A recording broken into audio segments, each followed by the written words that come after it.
This week on Kicks, meet the Amerikick Regional Tournament team for the first time, training for competition and hoping for a spot on the national team. Watch them compete to be the best.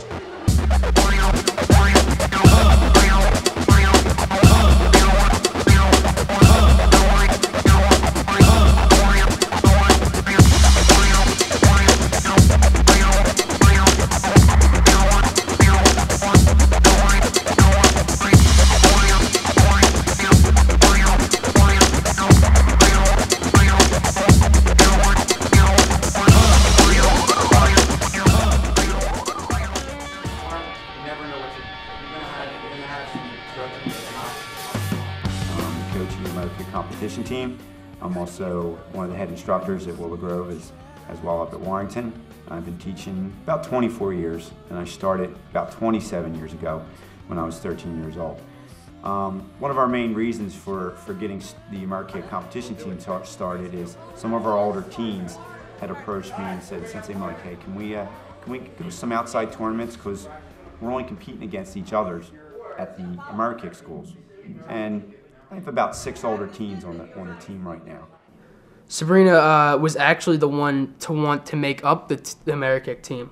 She actually started inviting people to a practice. It wasn't starting off as a Team Amerikick like practices. It was just starting off as a practice for us to come and, you know, just like on one weekend a month to practice, and it turned into a whole competition tournament team. And you know, she's a really excellent trickster. She can do a lot of tricks. She does her traditional forms are crazy. Her favorite one to do, she's excellent at, is Tiger. So I started up with them, and we started hitting some of the local tournaments, and then we started adding on some of the younger kids, trying to keep it more advanced belts. You know, I didn't want to put any of the lower belts on the team and spend a lot of time on teaching basic stuff. The purpose and the goal is just taking them outside of their natural setting where they're comfortable. At the Amerikick tournaments, they're required to do their form basically at their belt level, instead of putting some of the fancier kicks that they've learned, like the 540s. You know, maybe some of the kids are working on their barrel rolls, some of the kids are working on their tucks, which they can't do. And this is some of the stuff that they want to take and go out and compete against, you know, people from outside the organization. You know, just kind of basically, I don't know if you want to call it show off, but, you know, get to do the cool stuff is the way some of the kids put it to me. We want to do some of the cool stuff. The national team was in before them training, and having them watch what they can aspire to, you know, to where they can get to if they train hard enough. I mean, that's the ultimate goal, to eventually move to the national team. That's a much bigger commitment.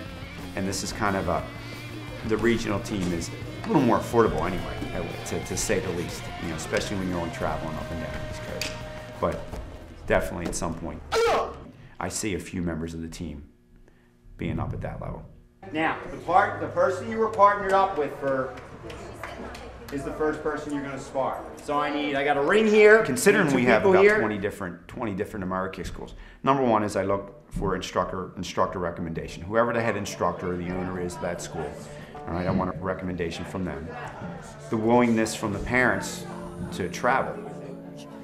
Basically what they're looking for is somebody that pushes himself a little bit more than the average student in class. Somebody that, not necessarily talent-wise, because we can work with their talent, all right, but somebody that's just willing to push themselves a little bit harder than the average student. You know, somebody that is willing to just go the extra mile and push themselves to take themselves to a different level. Kick, set. You're just going. Well, you're not doing yourself any good, and you're not helping your partner out to become a better blocker or a better defender. That first kick, you got to try and tag him. We do some conditioning, stomach conditioning. We do arm conditioning just to build up their strength in their arms, you know, their stomachs. Then we get into sparring drills. They spar, and then sometimes we'll finish with open forms. Sometimes we'll finish with weapons. Sometimes we'll just stick with sparring, though. But I always do conditioning. I always work on sparring. Where did you start before? You started down here, which means what's open? Everything. Our face, everything. All right? And remember, when's her punch finished? When is your punch finished? When it comes back. No. As soon as it's out. As soon as it's out, whether he blocks it or whether she hits him. So here's how you should do it. All right? When I throw this, instead of 1-2, which is too slow, all right, it's got to be. This is out, and I'm throwing this one right away. Because if I have to, I'll throw this one in right afterwards. Okay? I'll stick the other one right in his head. So do it again, and. But see that? And what? Now I'm gonna pick on Elise. All right? But somebody tell me what's wrong with her backhand. It's down. It's down. What protects your belly? Your backhand. Your backhand. Well, not just your backhand. And your forward. Your arms, your elbows. All right? Not this, because if this is here, what protects this? All right? Your arms and your elbows. Your elbows and your arms are what's protected, not your hand. Get this hand off your belly. If you want to take fearless of what they are willing to try to do, back flipping off the wall. Sometimes I just want to just turn my head and say, okay, do a couple. Don't let me see you doing it, you know, because that's the way injuries happen. But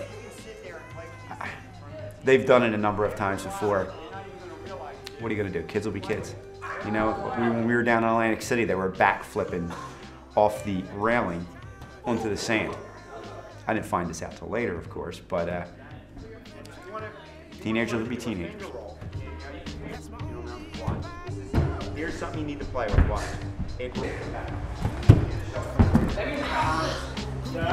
Yeah. All right.